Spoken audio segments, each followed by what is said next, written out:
Hi, welcome to everyone. I just want to give you a feedback of the week I spent in mainland China, going for the key cities and where I had the chance of meeting some of the smartest entrepreneurs, venture capital firm, and innovators. I came back absolutely shocked. The level of innovation in China, it's way ahead of anything that I've ever seen.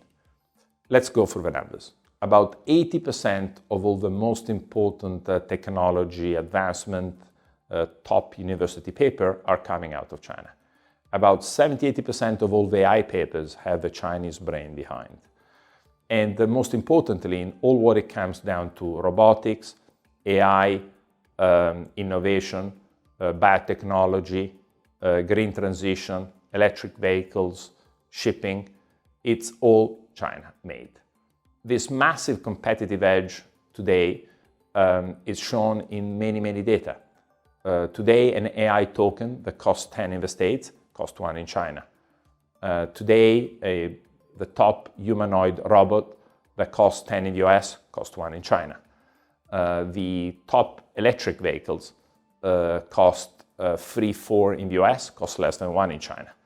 This massive competitive edge, and at the same time, delivery and performance, it's accelerating. So the Chinese economy had a massive property bubble, about 25% of GDP per year per many years. It basically burst in 2020. It's now 5-6 years that we've been adjusting this bubble with price adjustment of more than 50% and new homes production down to 66%. There are still some downside, considering that in Japan in history, house prices went down by 70 to 80, so there's still some adjustment to be made. And the way that adjustment has been felt is with a constrained consumption from the locals.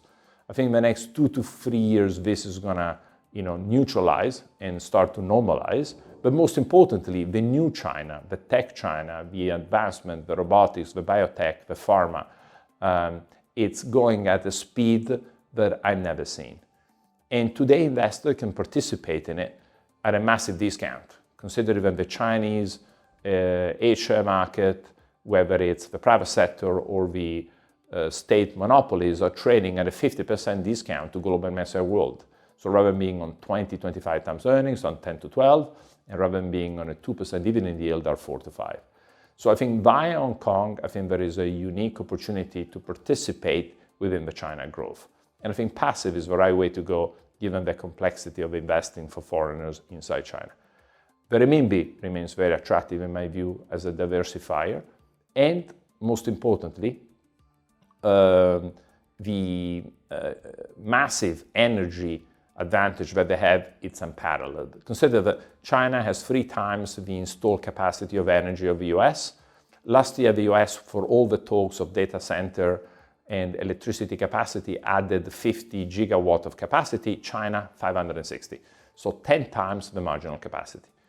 And now what's happening is some of the best brain Chinese around the world are going back home.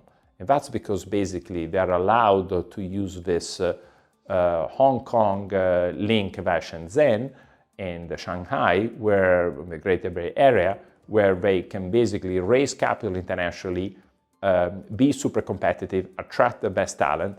And I'm convinced that there is a clear policy from the Chinese government to have a stable equity market whereby there is no more bubble and they will allow a stable appreciation medium to long term to increase the capital market activity. I think there has been a change, and the reason why, because they need to attract top talent to do this.